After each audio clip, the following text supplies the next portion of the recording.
Hello and welcome to the Penrose Knits YouTube channel. My name is Laura and today I'm going to be showing you how I do a Peasant Afterthought heel. It's similar to a traditional afterthought heel, however it takes a little bit more planning because you need to insert a line of scrap yarn here which we're then going to be taking away later, rather than picking up your stitches and cutting away that row like you would with a true afterthought. I'm showing you how to do it today on my lovely Anna socks. The pattern will be linked in the description box, but all you're going to need is your project, your sock tube and your yarn. So let's get on with it. You can see here on this finished sock what the heel will look like. It looks just like a normal afterthought heel, except it's just a slightly different method. And the reason we're doing it this way and not the true afterthought is because when you have colourwork in a sock, you can sometimes get holes when you're picking up underneath the heel. It's fine when you're picking up stitches in the direction that you've knit, but this way around, it can cause some holes and some issues. So that's why we're doing it this way today. So first of all, I'm going to show you how to insert your scrap yarn. I have my other sock here. The stitches are all live, and I'm going to be showing you how to do the left-hand sock today, just because I've already done my right-hand sock. So you only need to really worry about left and right-hand socks when you're doing colourwork because you have a jog line in your colourwork, and that is where your colourwork starts. So there's a little jog, and we want that to be on the inside of the foot. So when we're doing our right hand sock, we want our jog line on the right hand side, so that when we put our heel in and we flip it over, when we wear it, the jog line is on the inside. So when we're doing our left sock, we want our jog line to be on the left hand side when we do our heel. So we're going to start by just knitting across the first half of our stitches. The afterthought heel is usually worked across exactly half your total sock stitches, but some patterns might be different. So always make sure to check how many stitches you should be doing. And in this colourwork pattern, we have a row of pink next. So I'm just going to knit across the first half of my stitches. This is a 64 stitch sock, so we've got 32 stitches here. I'm using the Magic Loop method today with long circular needles, though you could easily do this on DPNs as well. You just have your stitches across 2 DPNs and then your third DPN for working. I wouldn't recommend doing this on a 9-inch circular just because it's a little bit easier to focus on what you're doing when you've got the stitches you're working on the front and the stitches you're not working on the back. The yarn I'm using today as well, the pink is Biff Sugar yarns, hand dyed in the shade Dahlia. And then you've got mustard and off-white in Filcolana Arvetta, which is my sock yarn of choice. It's a little bit finer than other sock yarns, but I'm using it today on 2.75mm needles. So even on a slightly larger sock needle, you still get a lovely fabric. Okie dokie. So we've worked across our front stitches as this is a left hand sock, and now we are going to insert our scrap yarn here. I'm using a high contrast colour just so you can see what I'm doing, but any scrap yarn in the same weight will do. So leaving our working yarn still attached, you don't want to break your working yarns. I'm just going to, as you normally would, knit across where my heel would be on half your total stitches. So I've worked across my heel stitches, and now we need to get back to the beginning of this round so that we can continue with our round of colourwork. And to do that, we are simply going to slip all these waste yarn stitches that we've just knit back on to our left needle. Just one by one, just take your time.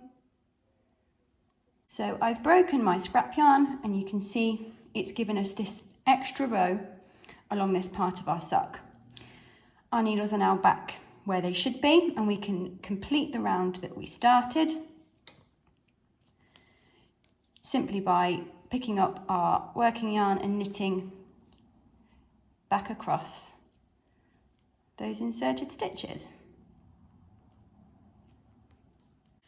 So now we just continue to knit the foot of our sock, and you will end up with something that looks like this. To determine your foot measurement, you will need to measure from where your heel begins to the end of your little toe.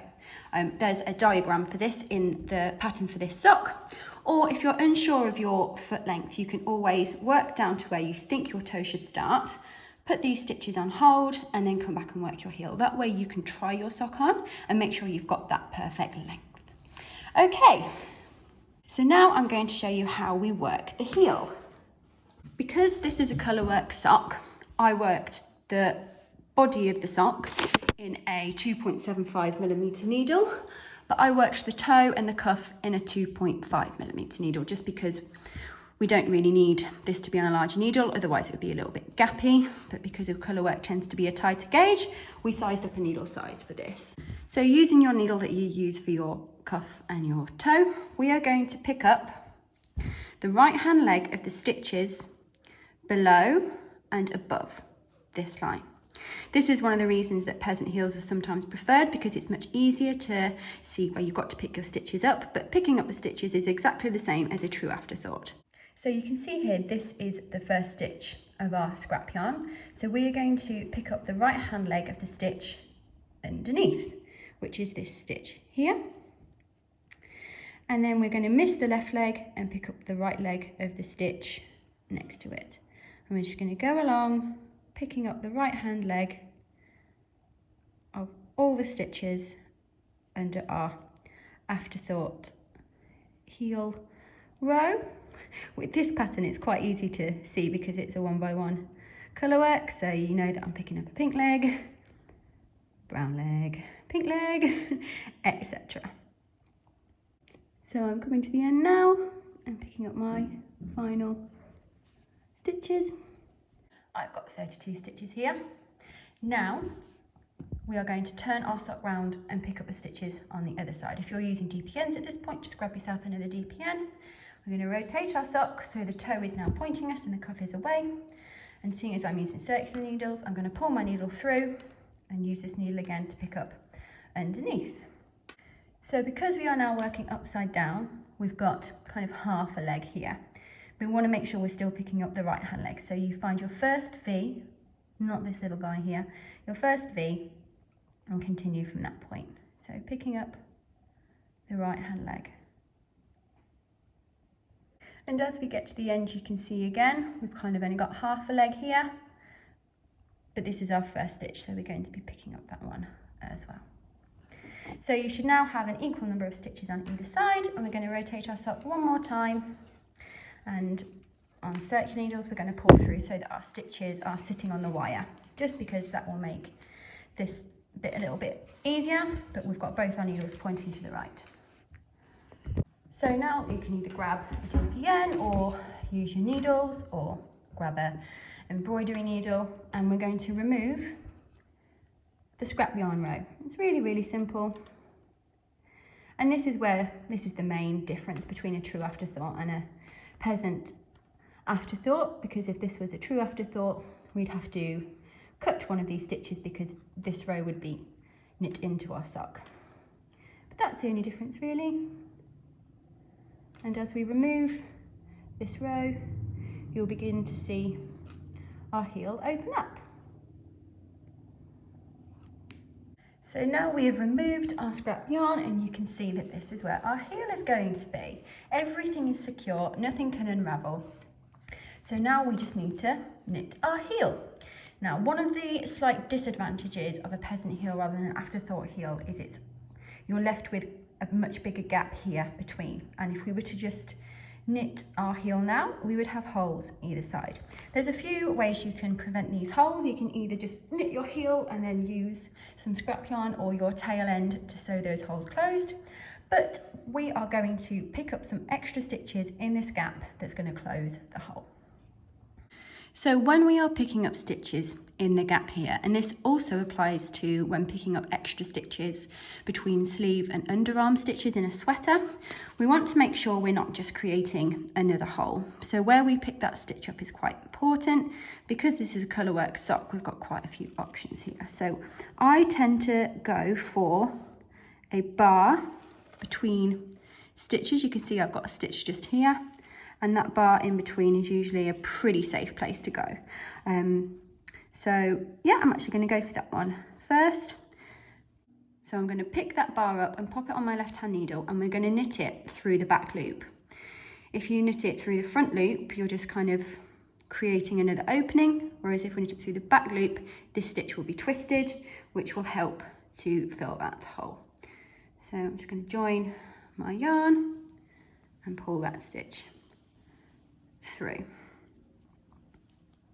Now I'm going to pick up another one, again, a bar, because they tend to be the safest. Oh, I've got two bars, so I've got one there, but I'm going to go for this white one. And then we're going to pop it onto our next needle and knit it through the back loop.